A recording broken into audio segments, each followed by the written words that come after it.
ان سب reports میں ایک مشترکہ چیز ہے کہ اس گروپ کا شکار ہونے والے تمام نوجوان غریب گھرانوں سے تعلق رکھتے ہیں۔ یہاں کچھ اہم سوالات کھڑے ہو جاتے ہیں کہ اگر اس گروہ کا مقصد لوگوں کو ایسے حساس معاملات میں ہنی ٹریپ کر کے پیسے بٹورنا ہے تو یہ صرف غریب گھرانوں کے بچوں کو ہی کیوں اپنا شکار بناتے ہیں؟ اور یہ کہ بزنس بلاسفیمی گروپ کون ہے؟ اور یہ کہ اسپیشل برانچ کی اس رپورٹ کا موجودہ سٹیٹس کیا ہے؟ اسپیشل برانچ کی رپورٹ پر ایف آئی اے نے ایکشن لیا اور رپورٹ میں اٹھائے گئے نکات کی تحقیقات مکمل کر کے لاہور ہائی کورٹ میں اپنی رپورٹ پیش کی۔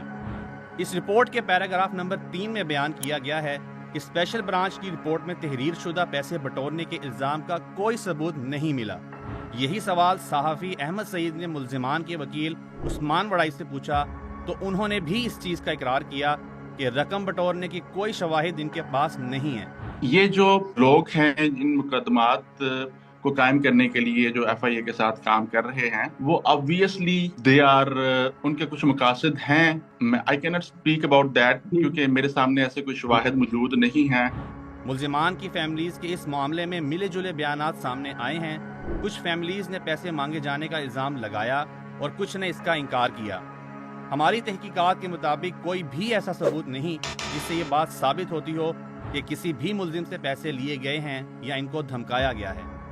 اس بات کی تصدیق ملزمان کے وکیل عثمان وڑائچ نے بھی کی ہے اور عثمان وڑائچ نے اس بات کی بھی تصدیق کی ہے کہ انفرادی دھمکیوں کے بارے میں ان کو کوئی اطلاع نہیں ہے۔ I'm not privy to any individual threats، وہ میرے علم میں نہیں ہیں یا اس کے بارے میں بات نہیں کر سکتا۔ اسلام آباد ہائی کورٹ میں ایف آئی اے نے ایک باضابطہ دستاویز جمع کروائی جس میں عدالت کو بتایا گیا کہ انہوں نے لیگل کمیشن آن بلاسفیمی پاکستان پر لگے اس الزام کے حوالے سے اسپیشل برانچ سے ثبوت اور معاونت مانگی۔ اس کے جواب میں اسپیشل برانچ کے نمائندے نے ایف آئی اے کو کچھ سوشل میڈیا پروفائلز دیں لیکن کوئی آفیشیل ڈاکومنٹ نہیں دیا جو ان الزامات کو درست ثابت کرتا ہو۔ ایسے ہی 30 جنوری 2025 کو لاہور ہائی کورٹ کی ایک ججمنٹ میں عدالتی کارروائی کی ایک گزشتہ تاریخ کا حوالہ دیتے ہوئے عدالت نے کہا کہ ملزمان کے وکیل سے جب پوچھا گیا اسپیشل برانچ اور ملزمان جس کو بلاسفیمی بزنس گینگ کہتے ہیں انہوں نے کبھی بھی ملزمان کے حق میں کوئی ایسی بات کہی جس سے ان کو ضمانت یا رہائی کے حصول میں سہولت ملے، جس کے جواب میں وکیل نے تصدیق کی کہ کبھی بھی کوئی ایسی بات نہیں کی کہ جس سے ملزمان کو کوئی رعایت ملی ہو۔